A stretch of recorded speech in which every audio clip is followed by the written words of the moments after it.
Assalamualaikum warahmatullahi wabarakatuh. Apa khabar semua? Semoga saudara-saudari berada dalam keadaan sihat walafiat. Alhamdulillah, bersyukur kita kerana diberikan kesempatan untuk bersama-sama meraihkan sambutan Hari Belia Negara pada tahun ini. Tarikh 15 Mei pada setiap tahun merupakan hari yang penuh bermakna kepada golongan belia. Seperti tahun-tahun lepas, negara kita menyambut Hari Belia Negara pada tarikh ini sebagai menghargai peranan dan sumbangan belia kepada pembangunan negara. Saudara-saudari, memandangkan negara masih berjuang menangani wabak COVID-19, maka sambutan Hari Belia Negara pada tahun ini telah ditangguhkan ke satu tarikh yang akan ditentukan kemudian. Saya difahamkan perancangan awal untuk sambutan Hari Belia 2020 ini telah pun dibuat. Malah dengan tema yang dipilih, dekad ini, dekad anda, menggambarkan kesungguhan kerajaan untuk berganding bahu mengiktiraf golongan belia sebagai penyumbang utama kepada hala tuju pembangunan negara. Saya percaya bahawa belia pada hari ini juga perlu menerima, menghayati dan mengambil bahagian dalam normal baru yang sedang berlaku susulan penurunan wabak COVID-19 di seluruh dunia.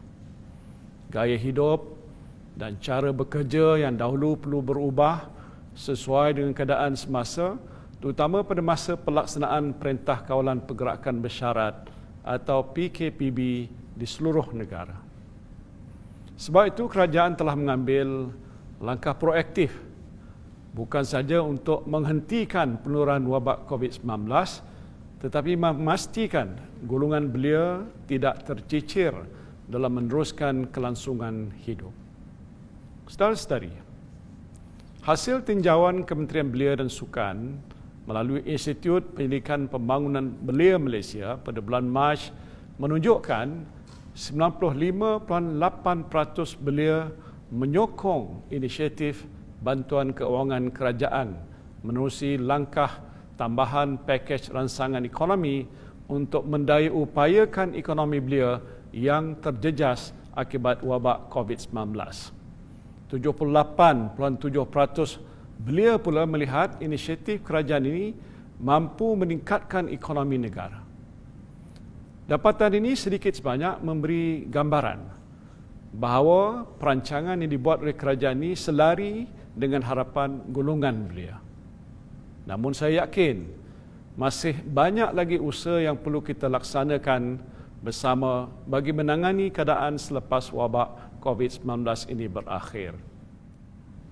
Adalah diharapkan peruntukan hampir 10 bilion ringgit yang telah diumumkan oleh kerajaan sebelum ini dapat dimanfaatkan oleh semua golongan belia.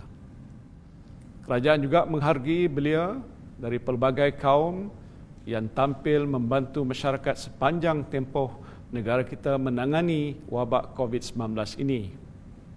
Ramai belia yang terlibat sebagai petugas di barisan hadapan dalam sektor kesihatan, keselamatan, kebersihan, kesukarelaan dan kemasyarakatan.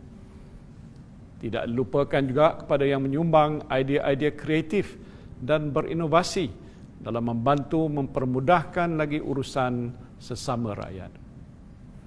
Para pemimpin belia, agamawan, muda dan artis belia yang berpengaruh di media sosial turut memberikan sokongan dengan kempen Stay at Home, duduk rumah dan kekal tenang sebagai usaha dalam memberikan kesedaran pada rakyat Malaysia terhadap kepentingan untuk menjayakan usaha PKPB ini.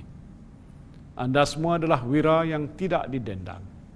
Syabas dan tahniah saya ucapkan. Semoga anda memperoleh ganjaran yang baik dalam kehidupan anda.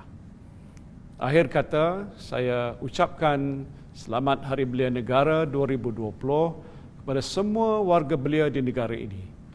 Semoga saudara-saudari terus menyelah sebagai anak muda yang berdaya saing dan menjadi aset kepada negara. Terima kasih. Assalamualaikum warahmatullahi wabarakatuh.